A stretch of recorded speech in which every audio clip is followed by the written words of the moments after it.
We showed you numbers last night that showed them at around 50%, and we said, just wait. Well, here it is. The latest USA Today poll. This blew me away this morning. Approval rating at just 41% from USA Today and Suffolk University. That number, if you remember, was closer to 60% at the beginning of the term.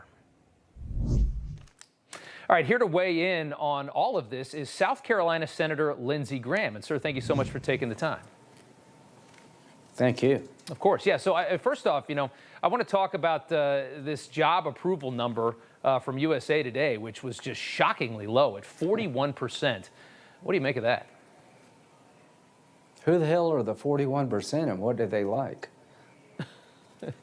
Okay, fair enough. I mean, it's obviously in response to Afghanistan. They tried to paint it as maybe partly COVID, partly Afghanistan. But did you envision that it could be this bad?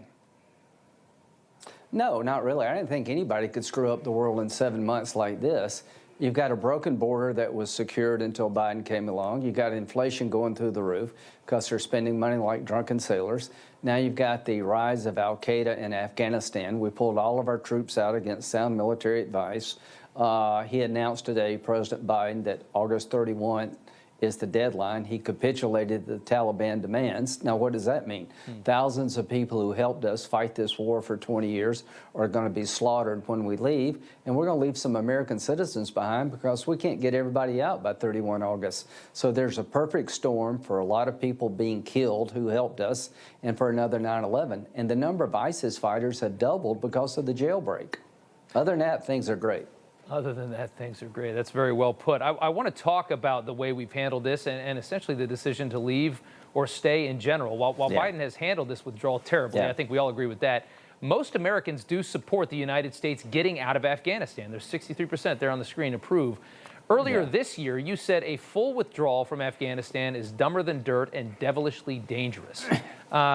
And it's something that, I mean, there have been Republicans on both sides of this argument. I took the side that I thought it was a good idea that we had to get out of there. It's been 20 years. Do you feel validated by what we're seeing on the ground in the argument that you made?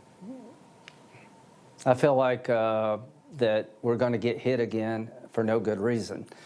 President Trump had a conditions-based withdrawal. I can understand wanting to bring our troops home, but the goal is to protect America, and that's why we have a military. President Biden took the most dangerous and dishonorable path available to him. If we had had 2,500, 4,000 special forces, along with the CIA, the Taliban would have never taken over the country. I would say this. If you think leaving Afghanistan has ended the war between the United States and radical Islam, you're making a huge mistake. Al-Qaeda has a desire to hit us and every other Western power, and the Taliban are centric on Afghanistan, but they're aligned with Al-Qaeda, and ISIS thinks Al-Qaeda is the Rotary Club. ISIS is the biggest threat we face in the near term. They're likely to blow up our troops before we get out 31 August. So a residual counterterrorism force was an insurance policy against another 9/11.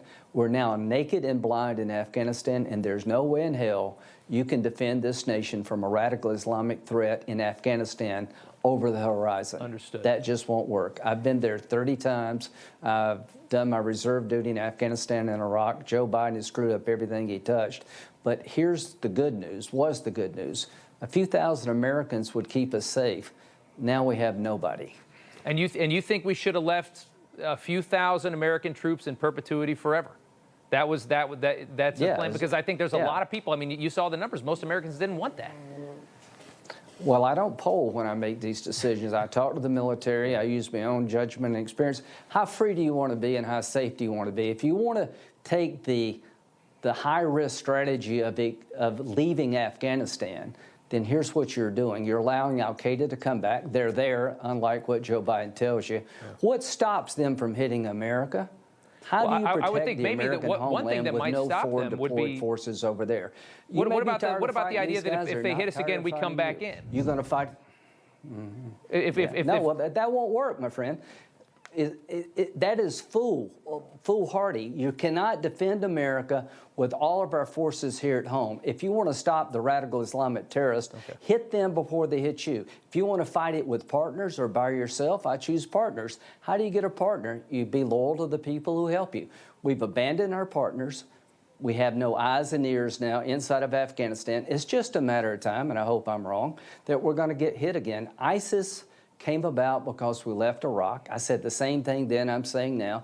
20 countries were hit by ISIS-inspired fighters and ISIS-directed attacks, including the United States with over 2,000 killed. The likelihood of another 9/11 is through the roof. So I don't look at freedom as a timetable. I look at freedom as something that you have to sacrifice for. I look at radical Islam as the biggest threat in my lifetime, and as long as we have partners over there to fight the war in their backyard, we're safer.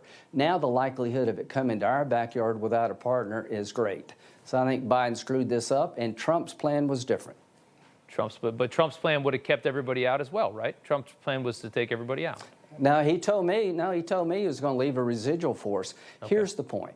If you believe that we can protect America without being in the enemy's backyard, hitting them before they hit us, I think you're wrong. Killing a terrorist, listen, how do you deter a kamikaze? They like death.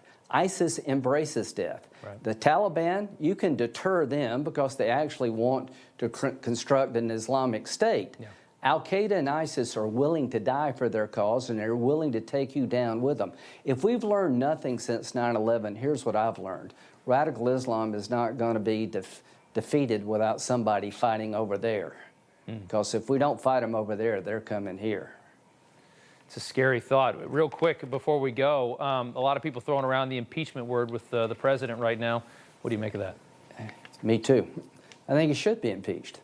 I think this is the most dishonorable thing a commander-in-chief has done, maybe in modern times. Joe Biden, for political reasons, wanted to pull all of our troops out because of the polling numbers. And what has he done? He's created the conditions for another 9/11. He's abandoned thousands of people who honorably and bravely fought along with us. Right. And how do you win this war over time if you have nobody to help you over there? How do you keep it from our shores if all of us are here? So here's what I think. I think this is dereliction of duty at the highest level. And I think Joe Biden deserves to be impeached because he's abandoned thousands of Afghans who fought with us. And he's going to abandon some American citizens because he capitulated to the Taliban 31 August deadline. If I were president of the United States, I'd told the Taliban to go to hell. We're going to stay here as long as it takes to get our people out. And if I were president of the United States, we'd have had soldiers in Afghanistan as long as it takes to keep America safe. It's been a shameful week or 10 days. It really has. Senator Lindsey Graham, I knew it would be an interesting conversation. Great way of saying it. Great way of saying it. Thank you, sir, for the time. We appreciate it.